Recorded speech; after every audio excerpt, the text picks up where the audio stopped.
اور نبی رحمت علیہ السلام کی پہلی بات نہیں بیویوں کی آنکھوں میں آنسو پیدا کر دیے. حضور فرمانے لگے سنو، جب کوئی عورت بچہ پیدا کر لیتی ہے تو رب اسے اتنا ہی درجہ دیتا ہے جتنا ایک شہید کو درجہ عطا کرتا ہے.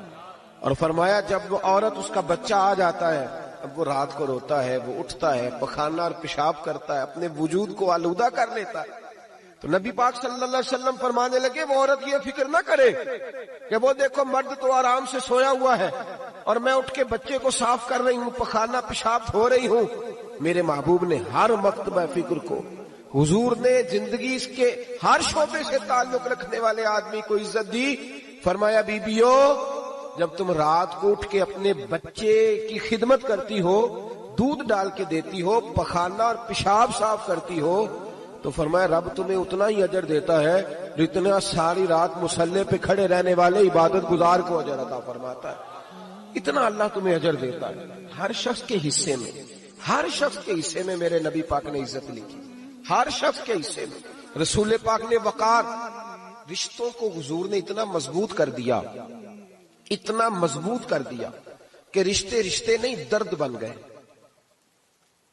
ماں کا نام آتا ہے تو آنکھوں میں آنسو آ جاتے ہیں نا، ماں کا نام آتا ہے تو دل تڑپتا ہے نا.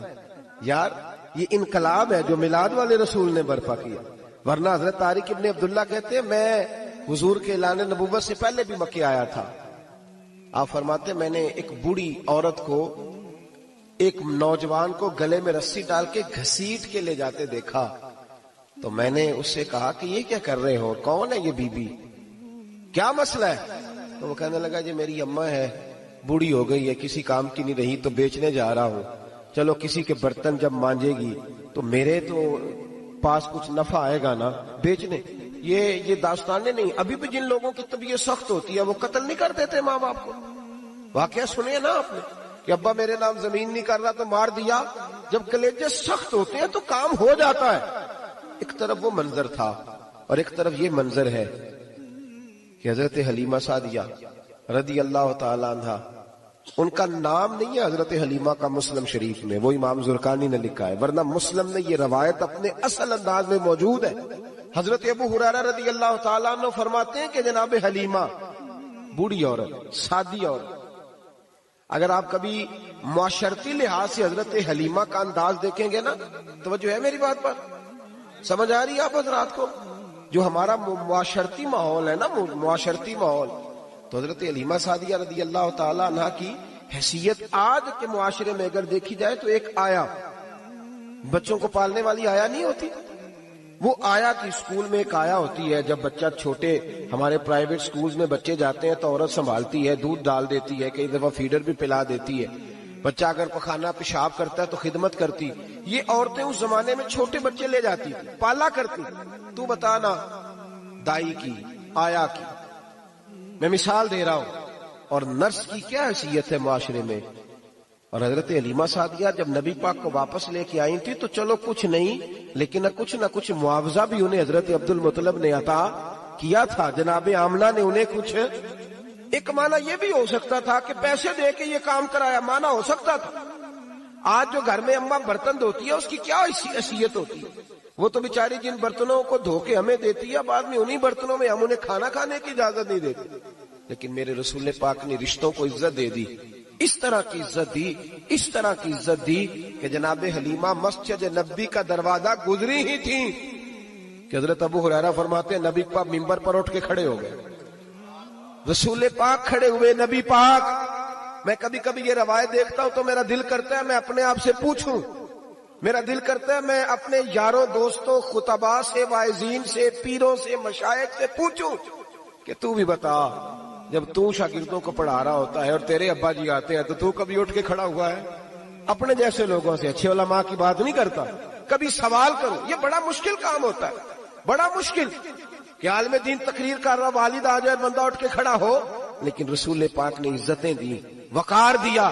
جناب حلیمہ داخل ہوئی تو حضور ممبر پہ کھڑے ہوئے اور اتنی تیزی سے حضور آگے بڑھے، اپنی چادر کو اتارا اور پھر میرے رسول نے زمین پہ بچھایا اور پھر حضرت حلیمہ سعدیہ بیٹھ گئی.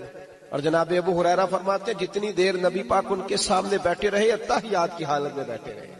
حضور نے رشتوں کو وہ وقار دیا، وہ حسن دیا کہ رشتے درد بن گئے ہیں۔ اب ماں کا نام دل میں بعد میں آتا ہے، زبان میں بعد میں آتا ہے، آنسو پہلے آتے ہیں۔ اب ماں کا رشتہ ایک وقار ہے، ایک حسن۔ الحاوی للفتاوی میں امام جلال الدین سیوطی رحمت اللہ لکھا ہے، فتح مکہ کے بعد نا کمال ہو گیا، وَرَأَيْتَ النَّاسَ يَدْخُلُونَ فِي دِينِ اللَّهِ أَفْوَاجًا، فوجوں کی فوجیں دین میں آ گئی۔ ایک زمانہ تنہائیوں کا ہوتا ہے، ایک عروج کا ہوتا ہے۔ عروج کے زمانے میں بڑے تعلق، بڑے رش، بڑی باتیں۔ اب حال یہ تھا فتح مکہ کے بعد کہ پہلے تو ایک آدھ آدمی کلمہ پڑھتا تھا، فوجوں کی فوجیں آتی۔ ایک دن نہ نبی پاک نماز پڑھانے آئے مسجد میں۔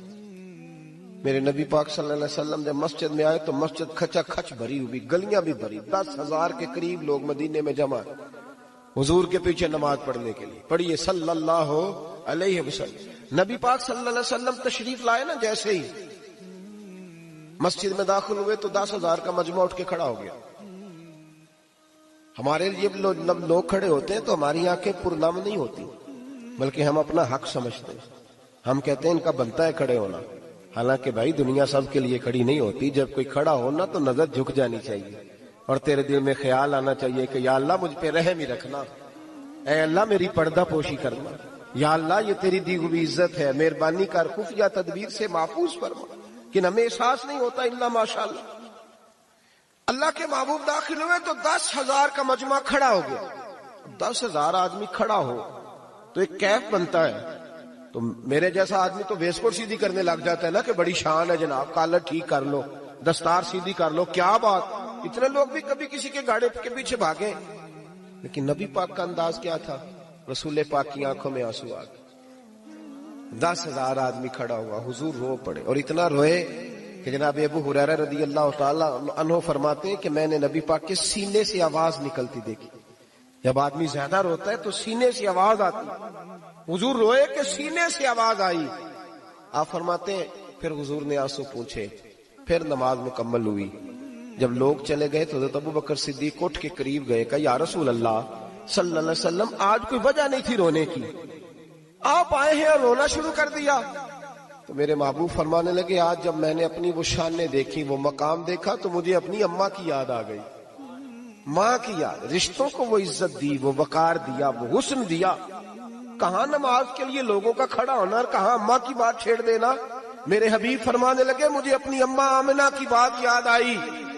میری ماں نے تو وہ دور دیکھا تھا جب وجود پہ کپڑے بھی پورے نہیں تھے، دل کرتا تھا آج اماں موجود ہوتی، میں نماز پڑھانے آتا، اللہ اکبر کہہ کے نیت باندھتا، سبحانک اللہ کے بعد سورہ فاتحہ پڑھتا، اور سورہ فاتحہ مکمل پڑھ لیتا کہ میری اماں آمنہ کو کوئی کام یاد آتا، وہ پردہ سرکا کے کہتی بیٹا محمد میری بات تو سننا، تو محبوب فرماتے اللہ کی عزت کی قسم میں نماز چھوڑ دیتا، پہلے ماں کی بات سن کے آتا، میں چھوڑ دیتا نماز۔